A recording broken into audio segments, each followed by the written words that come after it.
Nami, guys, nilang naag na mo diri.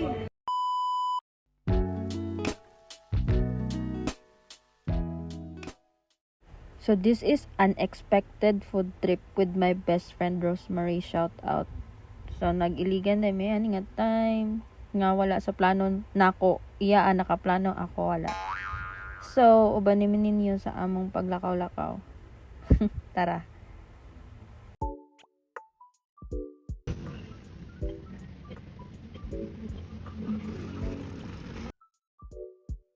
So hapon na naabot mi diri sa Palao guys, kung asang dagan ko kabalon sa nga street kay dili kay ko maayo aning mga location or basta diri sa Palao kita mo ana sige.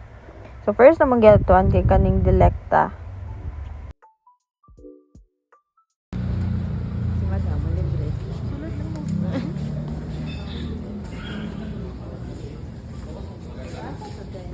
Ito anahan ko natatagkaan. Pwede ra sa video.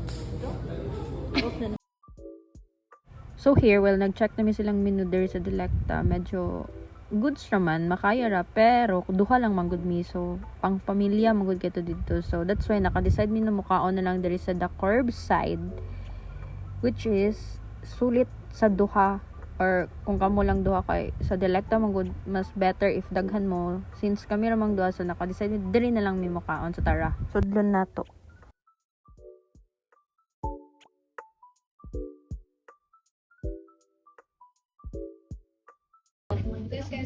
Ay, kanin do. Asa kanin? Ganang dagog cheese. Ay, ambot lang ni Mili ka cheese. Oh, Cheese ta. Para sa kanin na lang ka. Kanin ang cheese Jesus. Usa pa pala. Jesus. Kanin. Tapos, Kanin. Isa ka arroz conver back to. Ayun, kaning asada. go. Tapos, ano na ko dali? Unsay mong drink? Coke regular. Hindi ko. Coke regular ako. Hindi ko mag-coke. Meron. Sure. Mag-inom ka? Dili. Buing, di ko. Magpano ko Coke zero. O Coke Ay, regular. chocolate sa lagi. Ay, water lang ko dali. Ang ilo. Sige to. Ikaw na. Sige. Sure na. Isa ka kaning bar pa ko. Dayon. Asada isa. Sa po ito kaning. Uy, ganito no? There's Whiskey. Ako na duwa. sige. Dayon, isa ka water, dayon. Ano sa mo? Coke? Coke regular. Or ano ganun? Ganun ka. Sure dito ba? Ay, di ka rin namin. Okay lang. Ano na? Kaya taga niyo, ma'am. Bali sa pares kong barbacoa, isa ka po yung asada, juice kasi quesadilla, papoy water, coffee, regular, 820 pa taga. Okay, since we are waiting sa among food, na mahuman og luto, nag-observe ko sa place. Ang place bitaw kay very kuan kaayo, cozy, peaceful, and mga minimalist aesthetic, mga ingana bitog ambience. Actually gamay siya nga area, pero limpyo ana bitaw dayon. Naman pud noon sila malingkuran pa sa gawas. And sulit ang mga price sa ilang menu sa akong na-check kanina. Very affordable.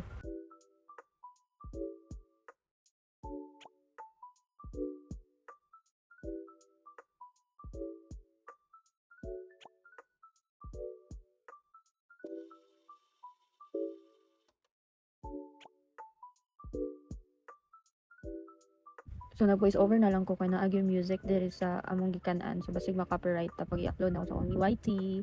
So anyways, here naabot na mo ang foods. Excited na kay nagtingog na gid ang tiyan. So kanang first, kanang nakita ninyo ang triangle, muna siya ang butang na ako sa ubos ang name pero dili ko sure kung tama akong pag-pronounce, but Tres Quezos. Muna siya guys, na siya yung mga sauce kana muna siya na food. Na siya yung mga sauce ang isa okay, ang isa sorry ma'am, mo siya alak. Bitaw, pero lami gid na siya as in super solid. Then kanang isa, sorry sa mga medyo naglupad-lupad na something pero wala na siya nakatugba.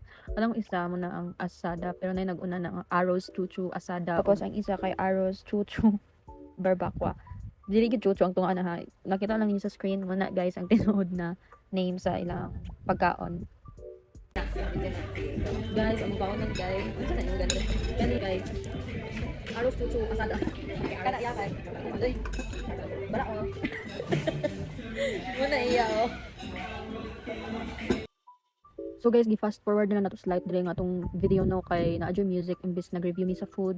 So na mag background music na maka-copyright sa YT pag i-upload. So Sa mga nangutana di ay kung asa ni siya na-locate, naragid ni siya sa Barangay Palao, Iligan City, Philippines.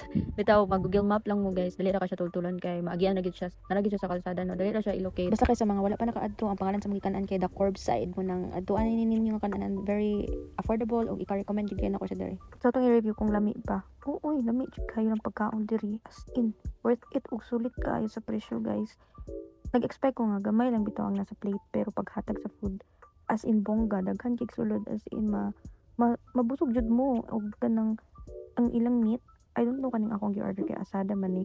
I think chicken, beef. Ambot lang di na ako figure out kay ang lasa ay murag di naman hinaw kabalok mo kuan kung unsay lami bitaw sa kalami malibog ka kung unsa siya kay ang sauce, ang ang rice daghan kayo kung mag-add bitaw mo rice barato ra sad kayo nara sa 30 pesos na daghan na kaayo dayon sa sulod sa plate na ay nachos na ay corn then mushroom then kana dayong asada so as in lami jud kayo siya guys and then kanang sa akong best friend barbacoa na iya actually gitilawan sad nako no lami jud pud kayo yung iya mura siya beef steak nga like twist ang pagkaon bitaw nila nuwa ka gitipid makasayo jud ka makasayo gani mi. As in, lami jud kayo mo balik-balik jud ko diri for sure. Manang if gusto mo or nangita mo kanan diri sa Iligan City, diri na mo kaon sa The Curbside. Og karon gikaon na nato ang Tres Quezos, Quesadilla. Lami jud kayo siya guys. As in, if dili mo into Indian, Arabic food, namo sa sauce nga murag di na ko bet na kung i-explain ako siya ba siya ilok. Pero sorry kayo ha, pero dili mo go into food nga pang Arabic kaayo. So anyway, namo sa sauce nga lami jud kayo kanang isa. If gusto mong cheesy, hilig mong cheese, kana mong kaon guys, super cheesy, dili tamis, dili pud tabang, as in sakto gid kayo ang lasa. The best ni. Must try. If nangutan na ka worth it ba ang presyo, sa ako para na no worth it gid ang presyo kay ang kana mong gikaon kanang asada na sa around 280 pesos. Hindi na ako sure pero pwede niyo i-check sa menu sa ilang page, na sila page. And pwede po niyo i-search sa Google. And then kanang isa nga mong gikaon guys. Ano na yan? Barbacoa. Nasa around 280 po siguro.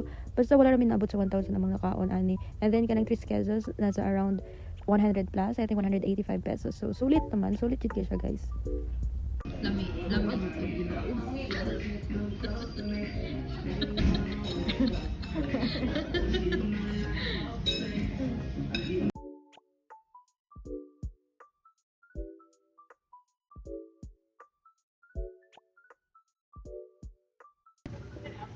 Banguli na may manami dito. Ay, bilas Jason. Hi guys, here. Diri sa dapit na locate.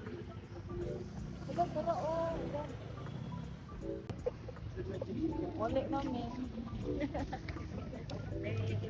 Malamig laag. Bye. Pero sa 100 na to, busog na magod pa.